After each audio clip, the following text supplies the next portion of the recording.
Welcome back, friends, to FOS Live at Radio Row here for Super Bowl 59 in New Orleans. I'm Baker Machado, joined by Michael Pittman Jr. over at the Indianapolis Colts. Good to have you here. Thanks so much for joining us. Thank you. Thanks for having me. So before we get into your partnerships with Toyota, the game, and a bunch of other things, I got to ask about your back. I mean, that is insane that you played with a fractured back this whole last season and still were able to put up a really incredible season. How are you feeling, and where's the progress going so far with that? Yeah, no, I mean, like, I'm feeling better now, I mean, like, it's rough, but like, everybody is playing through something, like, when, like, you reach a certain point, like, in the season. So, I don't want to make it seem like I was doing something that was absolutely crazy, but it's definitely going well, and we're getting better, like, each day, and I feel like I'm moving around good. That's great. So let's talk now about your partnership that you got going on with Toyota. What's going on there? Yeah, so I'm here with Toyota. I've actually been working with them for 1 year. I drive a Toyota Sequoia, which is my favorite car. I drive it to every single game, and really everything that Toyota has done this year has been in support of the next generation athletes. And then here at Super Bowl, they actually have a Super Bowl experience where you can actually get in the car with players from Team Toyota through AR reality, which is a pretty cool deal. Yeah, plus you got a bunch of other players.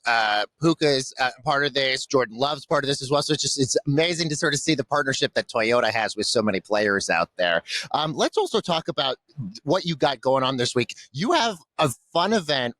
I saw this like a glow-in-the-dark flag football game. Tell me all about that. Yeah, I mean, this is the first time I've ever done football like in the dark, so I am excited to see how it's going to happen. Me too. But I've actually seen pictures, and it is insane looking. I mean, it's like the cars are neon green, the football is neon green, and I think it's just going to be a lot of fun. I want to get your take on two things that Commissioner Goodell mentioned yesterday in his press conference with reporters. The first one is that they're still looking into working with officials for more technology to help with officiating. What's your take on that, especially given what we saw with the Bills game just recently? Yeah, I mean, I think that that's great because, just without getting too crazy, but they have the power to almost I don't want to say end somebody's season, because at the end of the day we control our own destiny, but there's a lot of influence in calls that are so subjective that could go either way,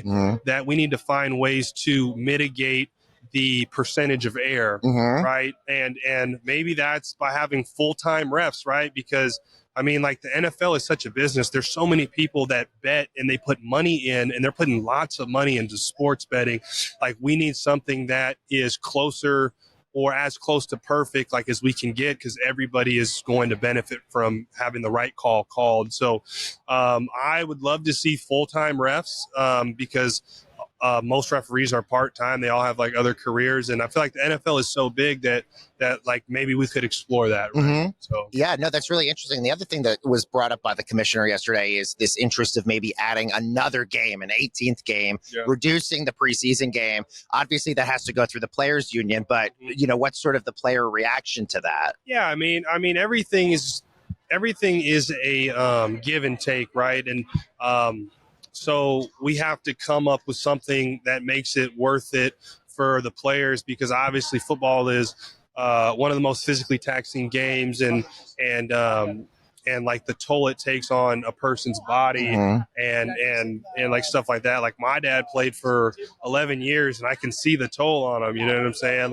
He played 11 years as a back, so he was carrying the ball and getting hit a lot, and I can see it on him, right? So we have to come up with something that is fair for both sides, and whether that happens or not, and we get that game added, I don't know if it's going to happen. I'm also curious your take on sort of the market value of contracts. It seems like when players like yourself sign deals at certain times, you feel like you got a good deal, but then a year or so later, those change in terms of what players are getting. I mean, you're a top 10 wide receiver in this league, but there's guys making way more than you. How difficult is that for you as a player when every year these contracts are getting changed in terms of what market value is? Yeah, so I think it's great, because obviously, well, not obviously, hopefully, God willing, that my last contract isn't the last one like that I signed. Mm-hmm. So I hope that the next guy signs for substantially more than the next guy for that much more and keep on going up,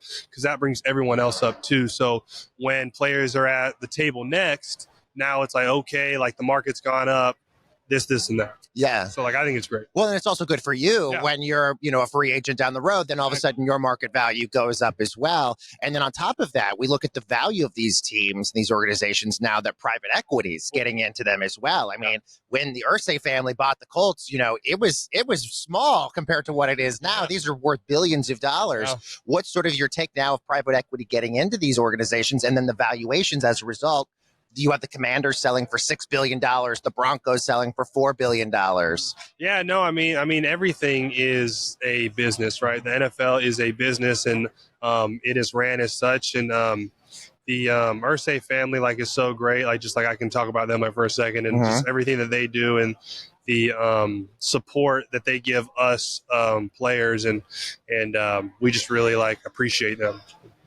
Let's talk about the game this week. Obviously, all eyes on the Chiefs and a potential three-peat, which is insane to think about. That's never happened in NFL history. You also have the Eagles, who had a really great season, and Saquon, did an incredible job for the Eagles. What are you watching this weekend? Are you watching as a fan? Do you have a team maybe that you're rooting for? So I got friends on both sides, so I'm just kind of rooting for a good game, right? Like just a close, competitive game, which I think it's going to be. Both teams, I feel like, have their talents, right? Kansas City's defense with Patrick Mahomes and Travis Kelce. I mean, it's so hard to bet against Pat because everything that he does. Right. And then with the Eagles, you got Saquon, you got A.J. Brown, you got Devontae Smith. So all those guys, I feel like they match up well. So I almost feel like it's an even split, but I'm just excited to watch. Same. I mean, as a fan, it's literally, you can't get a better matchup literally than these two teams. Last question. I don't know if you're a Kendrick Lamar fan. I am. I'm really excited for his performance, especially after he just won all of the big Grammys this last weekend. Are you excited for him as well? Absolutely. Absolutely. He's, he's going to get on, and I feel like he's going to do something crazy.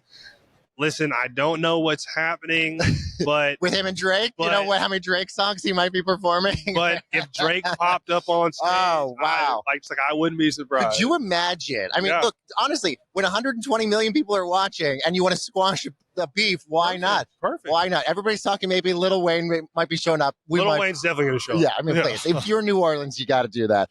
Michael Pittman, thank you so very much for joining us. Best of luck, get healthy, and have the best season coming up. Thank you, sir. And we got more Front Office Sports coming up next. Don't go anywhere.